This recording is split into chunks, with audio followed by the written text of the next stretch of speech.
কারো ক্যান্সার দেখে যদি এই দোয়াটা আপনি বিশ্বাসের সাথে পড়েন, জীবনে কোনোদিন ক্যান্সার রোগে আক্রান্ত হবেন না। অনেক সময় এমন হয়, হঠাৎ বিপদের সম্মুখীন হই আমরা, রেডি হয়ে বের হয়েছে অফিসে, হঠাৎ অ্যাক্সিডেন্টে পড়ে যাই, হঠাৎ পেটের ব্যথায় অজ্ঞান, এরকম হয় না? আপনাদের হয় না?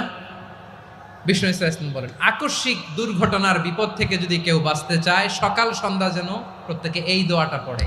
সকালে যদি 3 বার পড়ে, সন্ধ্যা পর্যন্ত হঠাৎ বিপদ থেকে সে রক্ষা পাবে। To be protected from sudden calamity, sudden disaster, sudden calamity, হঠাৎ বিপদ, হঠাৎ ভয়ঙ্কর কোন আকস্মিক বিপদ থেকে আল্লাহ বাঁচায় দিবে। সকালে পড়লে সন্ধ্যা পর্যন্ত প্রোটেক্টেড, সন্ধ্যাবেলায় যদি 3 বার পরে সকাল পর্যন্ত প্রোটেক্টেড। সুবহানাল্লাহ পড়ে। দোয়াটা কি? দোয়াটা হচ্ছে বিসমিল্লাহিল্লাযী লা ইয়াদুররু মা ইসমিহি শাইউন ফিল আরদি ওয়ালা ফিস সামা।